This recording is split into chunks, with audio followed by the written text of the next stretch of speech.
ये मेरे खिलाफ नहीं जाएगा, जबकि ऐसा नहीं है। पैर छूने वाले बहुत गद्दार निकलते हैं, बहुत बेवफा निकलते हैं।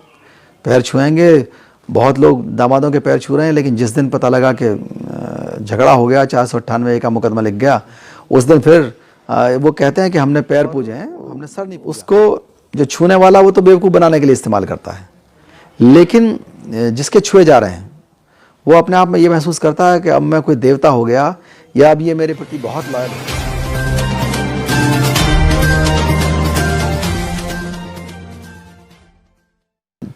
चरण स्पर्श जिन लोगों ने शुरू किया उनका क्या पर्पस था मुझे नहीं पता, लेकिन इसका जो दुरुपयोग है वो दुरुपयोग रोका जाना चाहिए। चरण स्पर्श से ही अगर सम्मान होता तो इसको पूरी दुनिया अपना चुकी होती। दुनिया की बहुत सी संस्कृतियां हैं, बहुत से देश हैं, और इस परंपरा को उन्होंने नहीं अपनाया तो निश्चित रूप से कहीं ना कोई दिक्कत होगी। एक तो जब चरण स्पर्श आप करते हैं तो आपका जो सैनिटेशन जो है, पैर की तरफ डस्ट ज़्यादा आती है जब आप छूते हैं, तो निश्चित रूप से चाहे जूता छुएं चाहे पैंट का नीचे वाला हिस्सा छुएं तो काफ़ी डस्टी एरिया होता है। हाथ को कोई हैंड सैनिटाइज़र तो लेकर घूमता नहीं है, तो निश्चित रूप से वो भी दिक्कत है। जो बीमार हैं, जिनकी आंखों में कोई बीमारी है, डायबिटीज़ है, स्पॉन्डाइटिस या साइटिका जैसी बीमारियां, कमर की बीमारियां, उनमें भी एकदम से झुकना बहुत मुश्किल हो जाता है, उनको भी नुकसानदेह है और ये मेंटेनेबल नहीं है। जैसे गांव के अंदर तो 2-4 लोगों के पैर छू रही है, एक बार हो सकता है, लेकिन उसको जो आज कॉम्प्लेक्स सोसाइटी है, जो रोज़ की भागम भाग है,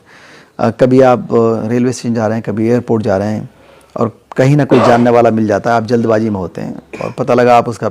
पैर छू नहीं पाए तो बुरा बहुत मानता है। ऐसे ही बहुत से सरकारी अधिकारी हैं जो इस बात को चेक करते हैं कि किसने मेरे पैर छुए, किसने नहीं छुए, और उसको जो छूने वाला वो तो बेवकूफ़ बनाने के लिए इस्तेमाल करता है, लेकिन जिसके छुए जा रहे हैं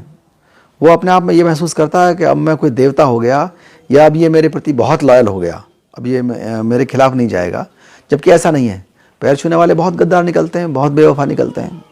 पैर छुएंगे, बहुत लोग दामादों के पैर छू रहे हैं, लेकिन जिस दिन पता लगा कि झगड़ा हो गया, 498 का मुकदमा लिख गया, उस दिन फिर वो कहते हैं कि हमने पैर पूजे हैं, हमने सर नहीं पूजा, तो उस दिन वो गर्दन काटने के लिए तैयार हो जाते हैं। मुकदमा लिखाएंगे 498 का, 304B का, 20-20 लोगों के खिलाफ। तो ऐसा नहीं है कि पैर छूने का कोई परमानेंट प्रभाव होता हो। अगर ऐसा प्रभाव होता तो इस देश के अंदर महिला उत्पीड़न होता ही नहीं, क्योंकि बहू से ज़्यादा तो कोई पैर नहीं छूता। बहू हमारे क्षेत्र में, पश्चिमी उत्तर प्रदेश में, एक बार सुबह उठने के बाद पैर छूती है, फिर नहाने के बाद छूती है, और 8-10 महिलाएं भी अगर बैठी हैं सबके महिलाओं के पैर, और एक एक महिला का कम से कम 1-1 मिनट तक पैर दबाएंगी, ऊपर से नीचे, नीचे से ऊपर तक छुएंगी, फिर सोने से पहले एक बार छूती हैं। और सास बहुओं की जो दूरियां हैं वो पश्चिमी क्षेत्र में बहुत ज़्यादा हैं, वो अपेक्षाएं बहुत ज़्यादा हैं, और कितनी भी अच्छी बहू हो, सास को मैंने बहुत कम देखा है कि वो अपनी बहू की तारीफ़ करती हो, वो चाहे कितना ही पैर छू ले, कोई तारीफ़ नहीं होती है। तो इसको एक भ्रष्टाचार के गेट के रूप में भी इस्तेमाल कर रहे हैं लोग बाग, सरकारी अधिकारी कर्मचारी। पता लगा कि पैर छू लिए और उसके बाद कुछ भी उन्होंने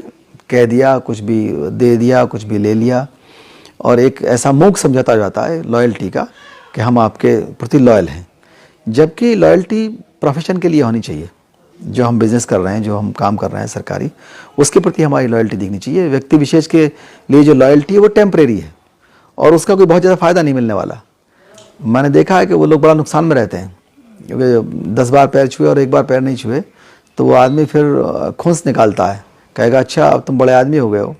और ये संभव भी नहीं है। जो मॉडर्न सोसाइटी है उसमें रेट ऑफ इंटरेक्शन इतना तेज़ है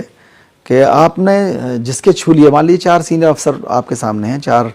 की जगह 6 हैं, तो वो आपको लगा कि एक के छू लिए और 3 के नहीं छुए,